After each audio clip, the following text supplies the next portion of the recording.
Y estaba la sodería.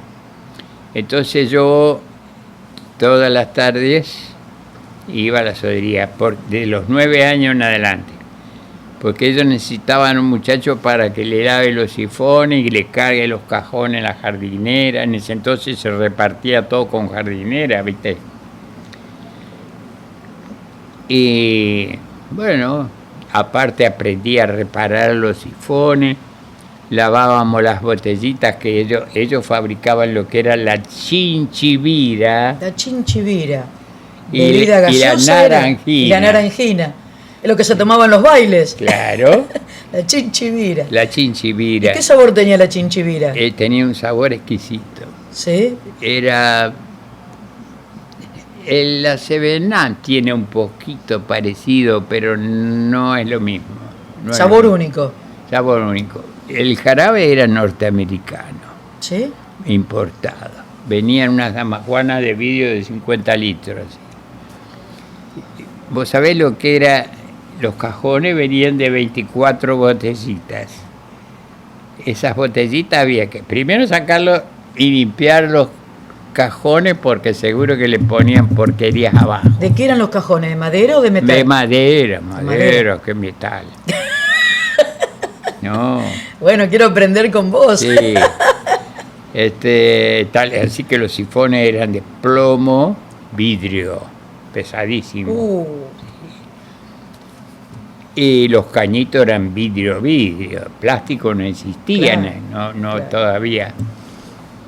Y las botellitas había que lavarlas de esa forma. Había unas chuzas donde vos ponías la botellita adentro. Esa chuza estaba perforada y tenía un pincelito en la punta. Entonces, una vez que vos tenías las 24 botellitas puestas, abrías la canilla para que chorree el agua y dabas vuelta a la manijita y eso limpiaba la botellita. Después la sacabas, la enjuagabas y la dejabas boca abajo que se vaciara que se seque. Cuando terminabas eso, ibas arrimando la hilera de cajones. Cuando terminabas todo de lavar, entonces con un embudito chiquitito, una medidita y una jarra que sacabas de esa damajuana de 50 litros, sacabas el jarabe, volcabas en la medidita y le echabas a cada botellita su cantidad.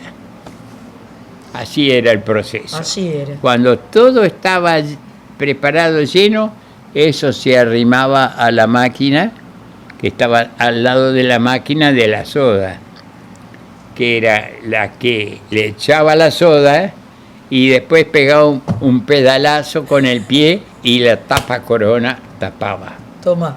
Sí.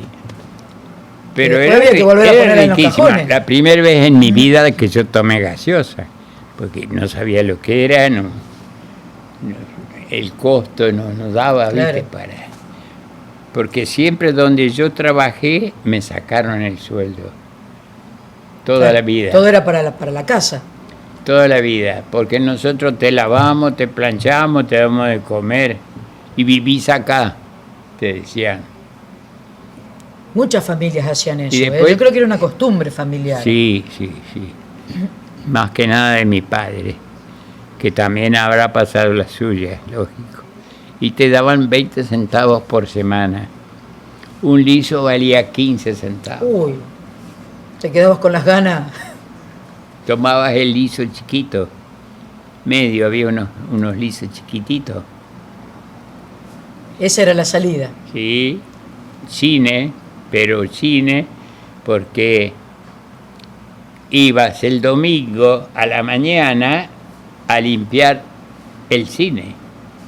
Junto con unos cuantos chicos íbamos a barrer y limpiar los asientos, todo, porque iba a haber matiné, familiar y noche, el domingo. 3 funciones. 3 funciones. Después, mi papá era muy amigo de un tal Luis Conti, que era jefe de taller en Alberto y compañía, la concesionaria Ford que había donde actualmente está la Mutual de Argentinos. Ujú. Ahí había una concesionaria Ford. He visto fotos antiguas de eso. Hasta la otra cuadra, hasta la Buttrich. Hasta la Buttrich. Todo. Y adentro había los galpones. Ahí en el frente estaban los salones de venta de automóviles, la parte de los repuestos, ¿viste? Eso estaba pegado al cine. Porque el cine y ese edificio lo había hecho un tal Alberto, que era un constructor, ingeniero, maestro mayor de obra, no sé qué, pero era alguien que sabía. Había hecho los dos edificios. Entonces, el edificio de la Ford, él ya estaba muerto, Alberto, y la Ford tenía una sociedad que eran 6 italianos. Había 2 Conti, Luis y Carlos Conti. Había 2 Masia, padre e hijo. Había 2 Gili.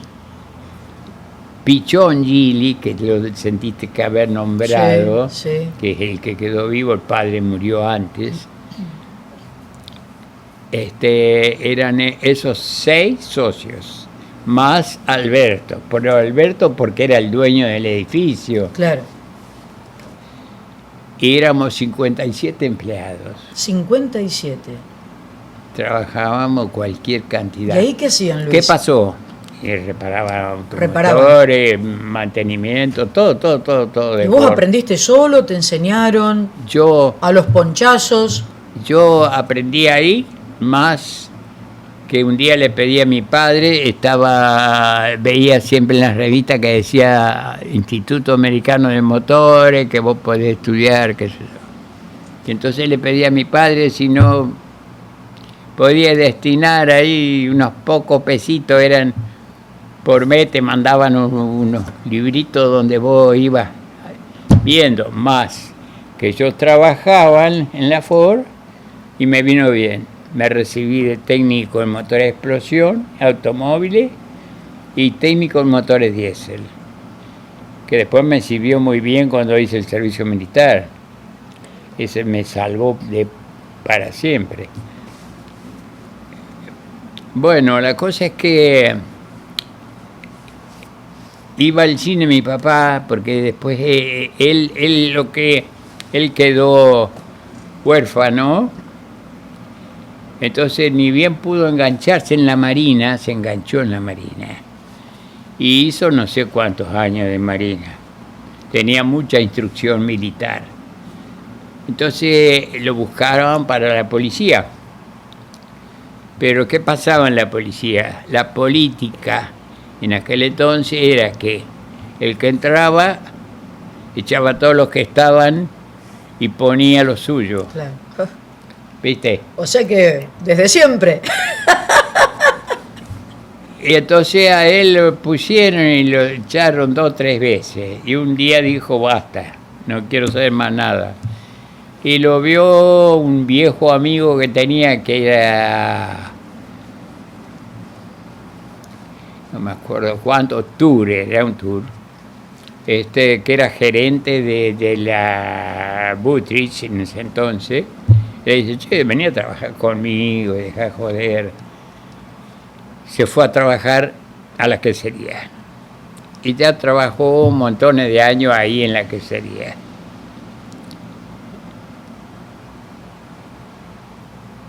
¿A qué venía yo? Dijo uno. Bueno, la cosa es que él iba al cine porque no le cobraban entrada porque era policía. A ellos les convenía tener un policía dentro de sin pagarlo. Claro. Y me llevaba a mí, porque era chico, tampoco me cobraban entrada. Entonces íbamos al cine. Y cuando en el intervalo de las 2 películas, porque siempre era así, salíamos, nos encontrábamos con Luis Conti, que era tocayo mío, no tenía hijos y y me palmeaba siempre, decía, cuando termine la escuela lo vamos a poner a trabajar al taller, decía. Y ahí terminaste, ahí fuiste. Cuando terminé la escuela fui a trabajar a la Ford. Y mi papá le dijo, ya que somos amigos, no lo pongas a lavar piezas porque lo primero que se hace, se pone a lavar piezas o lavar autos, claro. ¿Viste? Entonces me puso en una sesión motores con un ajustador que era una maravilla. Estaba casado con una Turello, la única hija de Turello. No tenía hijos tampoco. Era un tipo que sabía un cañón. Yo tenía 13 años. Yo cuando entré a trabajar ahí. Y el que y cuando le pediste a tu papá de poder estudiar, claro, eso me aceptó. ¿Tenías esa edad? ¿O eras un poquito mayor? No, ya estaba en la Ford, ya trabajaba en la Ford, sí. ¿Y estuviste muchos años ahí, Luis? Y estuve hasta los 24. Más de 10 años. Sí, y todo fue que me fui porque, menos mal, porque después se fundió la Ford, pero todo fue que me fui porque Luis Conti, que era jefe de taller, se jubiló. Como tenía la confianza en mí, siempre me decía, mirá, tocayo, mañana va a venir tal auto, tal otro auto, fulano, mengano, hay que hacerle hacer esto, hacerle hacer a los muchachos, me decía. Te dejaba encargado. Y los muchachos tenían 30 años, 40 años, y yo tenía 24, 23, 22. Claro. ¿Entendés? A mí me daba cosa mandarlos a ellos, pero yo tenía que hacerles cumplir a ellos, probar el auto, todo. Claro. Confiaba en vos. Me dijiste que te sirvió mucho eso en la Colimba. ¿Dónde hiciste el servicio militar? Lo hice en Villaguay, Entre Ríos. ¿Qué pasó? Yo, viste que hay un número de sorteo. Ese número de sorteo era número bajo. El 102 no hace el servicio militar. No sé qué pasó ese año. Los soldados los incorporaban todos en noviembre, diciembre. Y los incorporaron. Y yo ya era abril y no me habían llamado. Y tenía el 102 de sorteo. Dije, bueno, no lo hago. Y el 11 de abril me llega. No. Sí, me llega el telegrama de presentación al Distrito Militar Santa Fe. ¿Va? ¿Qué va a hacer? Más que ir. Voy al Distrito Militar Santa Fe y había como 50, pero de los 50 sacan 5. No. 5 sacan. Qué torcido. Y dentro de los 5 entro yo. 4 íbamos al mismo destino, digamos Villaguay. Villaguay tenía en ese momento 2 regimientos. Tenía el 1 de artillería, que era donde fui yo, y el C-14, que era caballería. Estaban pegados los 2 regimientos. Una sola entrada y los 2 regimientos. Tal es así que hacían guardia combinada, un día uno, un día el otro. Bueno, primero nos mandan a Paraná. ¿Al otro dónde lo mandaron? Al otro lo mandaron no sé qué parte, también Entre Ríos. Eran todos para Entre Ríos. Todo para Entre Ríos. Que faltaron algunos soldados y mandaron. Buscaron. Bueno, lo peor es que me toca a mí solo en ese regimiento. Los otros 3... al otro regimiento, al C-14, yo al 1 de artillería, a caballo era, ¿no? Todavía, ¿sí? En aquel entonces.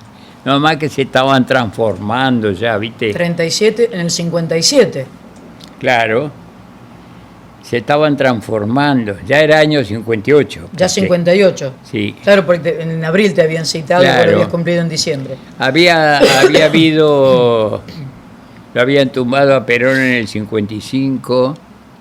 Después yo vi los agujeros que había de las bombas que tiraban y todo, porque a mí me tocaba, yo después fui a Buenos Aires.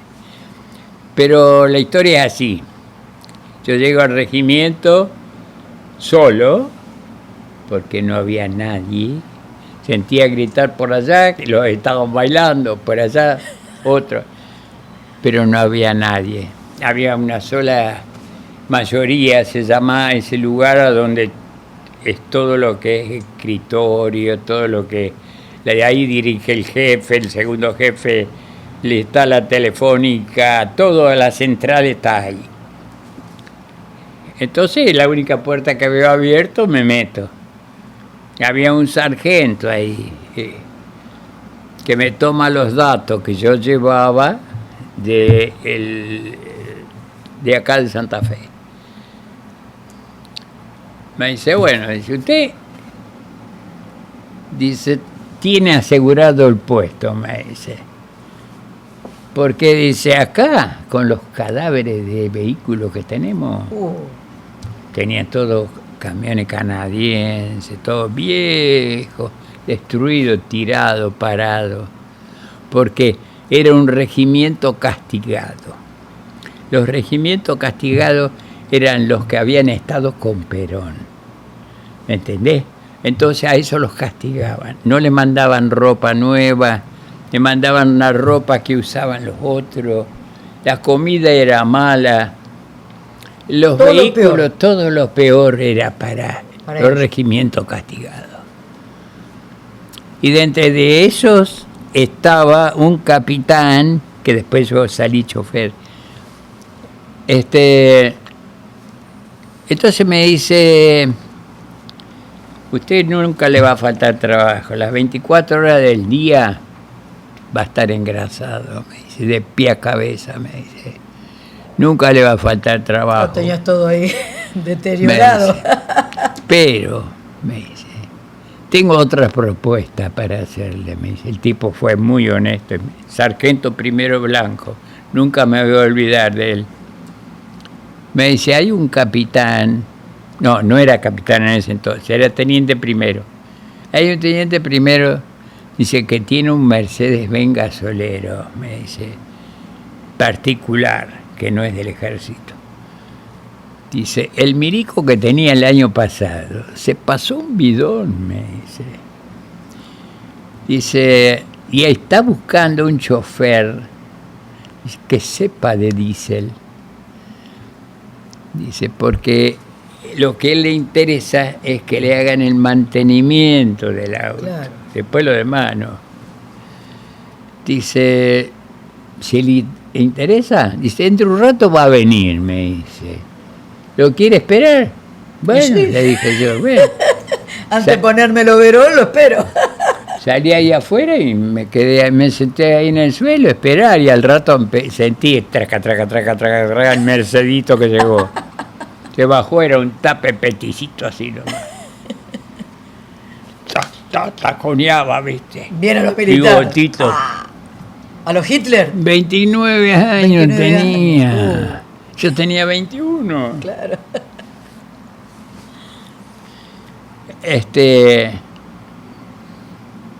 Bueno, se ve que habló ahí adentro, salió afuera y dice, ¿usted es Schneider? ¿Sí? Dice, bueno, ahí me dice el sargento que usted se entiende de diésel. Sí, le digo, trabajo en una concesionaria, digo, y saber, subo al auto, vamos. Me senté al volante, ¿viste? Y salimos. Dimos unas vueltas. Bueno. ¿Le gustó? Me dice, vamos a hacer una cosa. Yo lo voy a poner en la batería comando, me dice a usted. La batería comando es lo peor que hay. No. Los comandos son los primeros que mandan al frente, ¿me entendés? Porque son los más adiestrados, los más preparados, los que saben todo, los que tienen que hacer cosas y las hacen antes que vaya el resto del ejército. En una guerra estamos hablando, sí, sí, sí, pero sí, las sí. cosas pueden haber cambiado ahora. Pero no había guerra, no había nada, así que Si yo le voy a poner a la batería de comando, dice, y usted va a cumplir con todos los requisitos que exige, El no ejército. sé la palabra que dijo, pero en este caso el servicio militar. O sea, jurar la bandera, saber tirar, un montón de Claro. cositas que vos tenés que Sí o sí, un cumplir, básico. obedecer órdenes, todo. Y después yo lo voy a sacar de la batería, me dice. Pero antes tiene que pasar esa etapa, me dice. ¿De cuánto tiempo, Luis? Pasaron 20 días, nada. Estaba- Pareció una eternidad, pero Claro. me tenían recontra cagando porque los otros ya eran soldados prácticos, ¿viste? Y yo tenía apenas aprendía. ¿Qué va a hacer? Bueno, un día apareció, empezó a sacar el asistente caballerizo, porque tenía todos los asistentes, ¿viste? El asistente jardinero que tienen en la casa, ¿viste? Para hacer. Y después por ahí me nombró a mí. Pero no como asistente chofer, porque no pueden tener un chofer. Claro, Eso. claro. Si es el auto es militar, sí, pero si Pero es privado no, particular, claro, no. claro. Pero bueno, y se junte todo, lo poco que me quedaba, porque choreaba, quedaba miedo. 4 tarros que tenía y bueno, todo adentro de la mata, atar al hombro y vamos a una caballeriza. Había sido una caballeriza, ¿viste? Ya no era más, era un depósito de nafta de aviación, pues ya había un avión para artillería ahí, que no estaba en el cuartel porque tenían que hacer el hangar, pero estaba en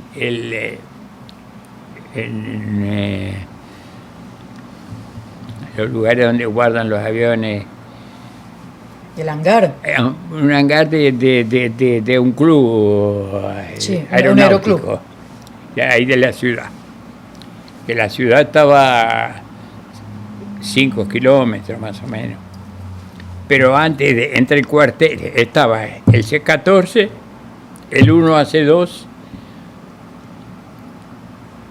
el barrio de suboficiales, que vendrían a ser los que son cabos, sargentos, todo eso, ¿viste? Estos son suboficiales. El de oficiales, que esos son subteniente, como un cabo. Y de ahí en más, ¿viste?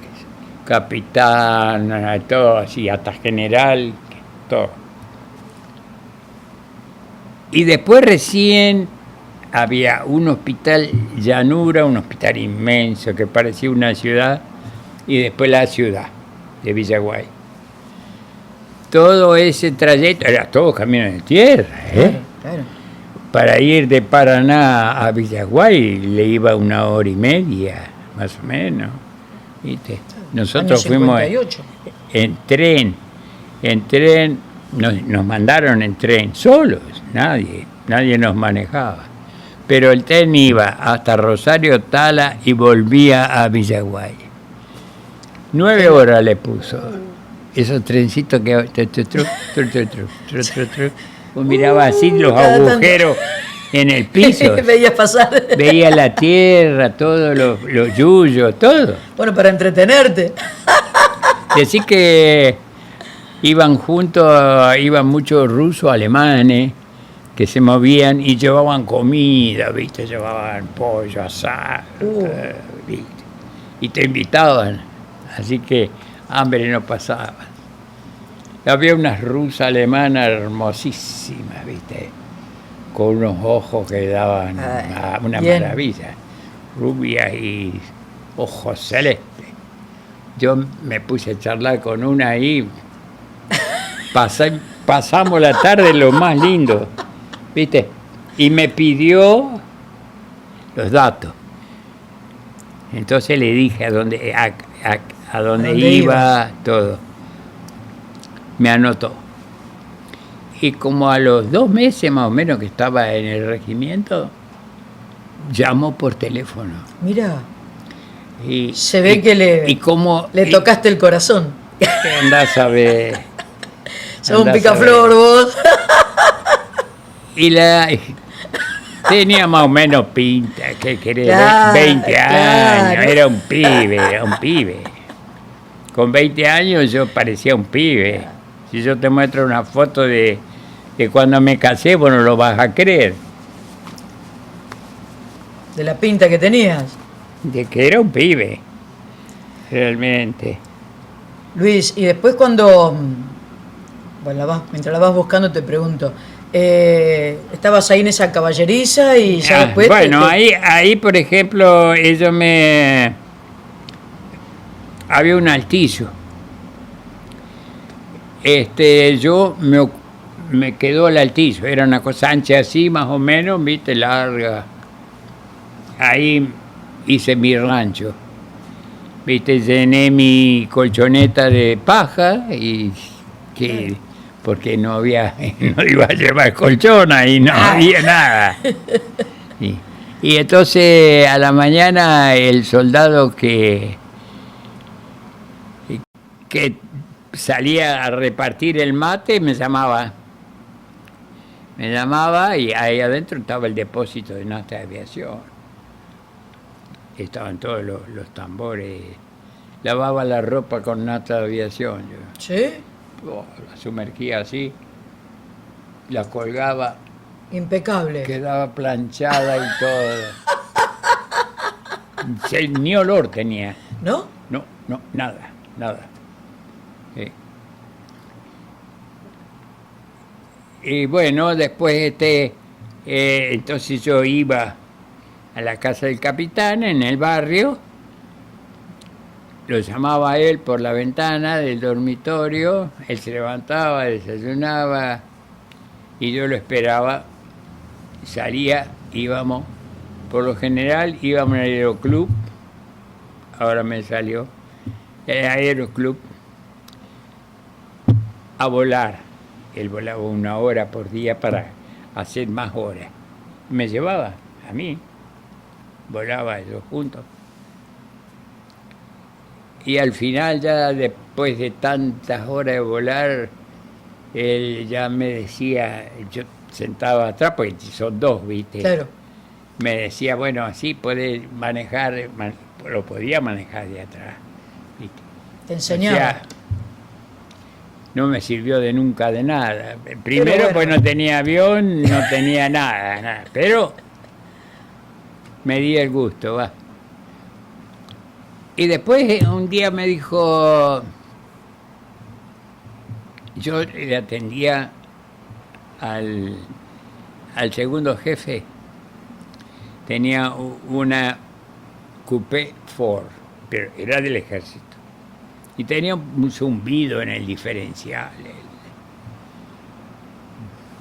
Y el capitán me dice, vos que trabajaste en la Ford, dice, que trabajás en la Ford, dice, ¿por qué tiene zumbido diferencial? Dice, porque digo, tiene los rodillos del piñón gastados, le digo. Hay que cambiarle los rodillos del piñón. ¿Y cómo se hace eso? Digo, acá no se lo van a poder hacer, porque no saben. Eso se hace así, así, así. Le expliqué yo así más o menos.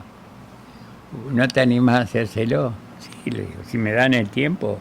Pero acá no hay soplete, no hay nada. Digo, hay que calentar esa pieza para poder sacar de adentro y poner el otro. Me dice, yo te voy a conseguir todo y el permiso para que vos vayas a la ciudad, busquemos un taller y lo haces. Bueno, digo. Así que me hice medio famoso ahí, porque imagínate que arreglarle el auto al capo. Le hice eso. Bueno. Y el jefe tenía el único auto nuevo que había, que era un Jeep. El Jeep modelo 57 era. Apenas había entrado. Claro, apenas había. Y lo manejaba, el chofer era uno que era colectivero en La Plata, en la ciudad de La Plata. Sena de apellido, me acuerdo. Re macanudo el vago. Éramos amigazos, ¿viste? Entre los choferes, entonces éramos re amigos. Porque por ahí ellos se reunían en el casino de oficiales y íbamos a parar todos los autos ahí. Claro, Entonces, claro. yo tenía un amigo que era el cocinero. Había sido cocinero en el tren Sarmiento. Segundo cocinero, no cocinero, pero cocinaba muy bien. Así Y que comían estaba bien de también. estaba de capo en el casino de oficiales, viste, en la cocina. Claro. Así que yo le decía, che, gordo, che, ¿Pasa algo? hoy, ¿qué me vas a dar? Un huevo frito. Le digo, ¿te animás a darme un huevo frito? Bueno, dice. Y me ponía, y los huevos fritos los ponían, ellos tenían una cosita ahí, qué sé yo, lo ponían ahí adentro. Y por ahí salía mirando así a ver que no lo vea nadie, me traía el huevo frito. Se había hecho amigo. Luis, está muy interesante esta historia y quiero seguir conociéndola. ¿Te parece que hagamos un corte? Bueno, ¿Eh? ahí está. Muy bien. Nosotros continuamos compartiendo este programa.